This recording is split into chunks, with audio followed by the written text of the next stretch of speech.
Bonjour à tous, merci infiniment d'être présents sur ce nouvel épisode sur France Expert. Aujourd'hui, je vais vous montrer la signification entre les 5 mots que vous utilisez quotidiennement en français. N'hésitez pas à regarder mes vidéos précédentes où vous pouvez découvrir la signification de plein d'autres mots qui vont enrichir votre vocabulaire. C'est parti pour cette vidéo. Nous voilà pour le premier mot pour aujourd'hui. Alors, concernant le premier mot, on va prendre le mot paille. Évidemment, son sens initial vous est connu et vous savez que c'est une petite chose que vous pouvez mettre dans votre verre pour en tirer une boisson plus facilement. D'autre part, il y a une autre signification du mot paille. C'est un mot que vous pouvez utiliser aussi pour nommer le foin, que mangent les animaux par exemple. Le foin, c'est une herbe séchée. Les deux mots qui sont presque synonymes du mot paille, ce sont les mots comme foin et chaume. Comme on vient de le mentionner, le foin, ça représente une herbe séchée. Et normalement, vous savez qu'ensemble de paille, ça forme un foin. Mais d'autre part, si vous utilisez le mot chaume, le chaume représente un ensemble de foin, par exemple. Et vous pouvez utiliser chaume pour nommer une matière dont sont créées, par exemple, certaines maisons au village. Vous avez assurément vu que le toit de ces maisons, il est créé pratiquement de foin. Normalement, si vous voyez ces maisons créées de telle manière, vous pouvez tout simplement les nommer les chaumes.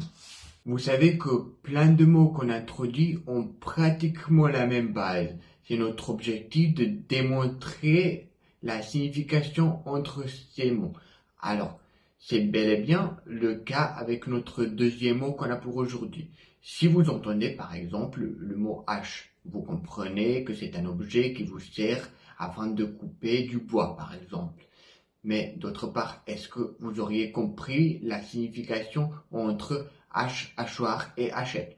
Si vous ne l'avez pas compris, on va le démontrer tout de suite. Alors, hachoir, ça se différencie en grosse mesure par rapport à la hache, parce que hachoir, ça représente une machine qui vous sert par exemple à moudre de la viande. Alors, le verbe moudre, ça veut dire couper de la viande aux petits morceaux. D'autre part, si vous utilisez le mot hachette, ça veut dire que vous utilisez un objet qui est bien plus petit que la hache.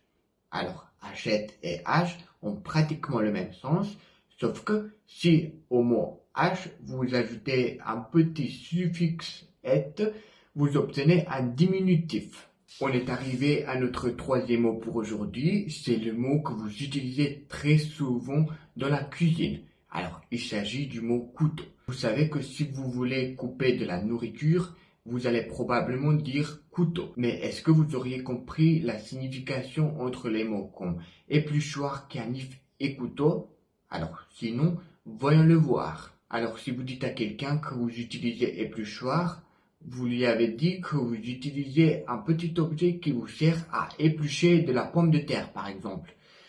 Mais la différence entre couteau et épluchoir est vraiment grosse, car si vous prononcez le mot couteau tout simple, vous utilisez un objet qui vous sert tout simplement à couper de la nourriture. Mais il serait pour vous plus difficile d'utiliser le couteau pour éplucher de la pomme de terre que l'épluchoir. Parce que épluchoir, il est créé afin de vous aider à couper de la pomme de terre, par exemple, plus facilement. Et concernant le deuxième synonyme du mot couteau, c'est le mot canif. Alors la différence entre couteau et canif est grosse. Si vous dites à quelqu'un que vous utilisez couteau pour couper de la nourriture, vous utilisez un objet qui est général. Mais si vous dites à quelqu'un que vous utilisez le canif, vous lui avez dit que vous utilisez un objet qui est beaucoup plus petit qu'un couteau tout simple. Le quatrième mot qu'on a pour aujourd'hui, c'est le mot bouteille. C'est un mot très utilisé en français et son sens général vous est pratiquement connu. Mais si vous avez entendu les mots comme carafe ou carafon, auriez-vous compris leur sens? Sinon, voyons le voir. Alors si vous dites à quelqu'un que vous allez dans le magasin afin d'acheter de l'eau, vous allez lui dire que vous y achetez une bouteille d'eau. Et vous n'allez jamais dire une carafe d'eau dans ce sens-là.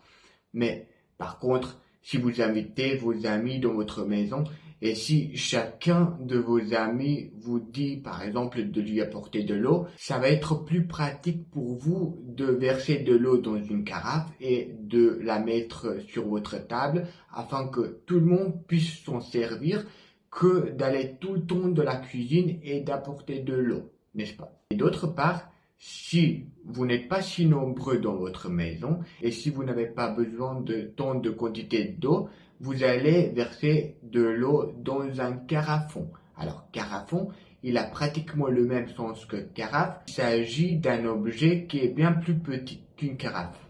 Et on est arrivé à notre dernier mot pour aujourd'hui, c'est le mot manique. Évidemment, en français, vous n'avez pas entendu si souvent ce mot car il est utilisé dans un contexte plus spécifique. Si vous vous préparez par exemple de la nourriture et si vous souhaitez sortir de la nourriture de votre four, vous allez mettre sur vos mains la manique afin d'éviter de vous brûler. D'autre part, si vous entendez par exemple les mots comme mitaine et moufle, est-ce que vous auriez compris leur son? Sinon, voyez le voir. Alors, mitaine, c'est un mot pratiquement le même que le mot manique. Sauf que manique, c'est une sorte de gant où les doigts sont couverts. Par contre, si vous utilisez la mitaine, les doigts ne sont pas couverts, mais ils sont nus. Et pour vous, il serait beaucoup plus pratique d'utiliser de la manique afin d'éviter la brûlure que d'utiliser la mitaine. Et le dernier mot qu'on a dans ce groupe de mots, c'est le mot moufle. Alors, il n'est pas spécifié d'être utilisé dans la cuisine, mais vous pouvez aussi utiliser ce mot quand il neige par exemple. Si vous voulez sortir dehors et que vous avez froid sur vos mains, vous allez mettre la moufle. Et c'est tout pour aujourd'hui, j'espère que cette vidéo vous aura plu. N'hésitez pas à laisser un petit commentaire, à vous abonner à ma chaîne et à activer la cloche de notification afin de ne rater aucune de mes prochaines vidéos. A plus!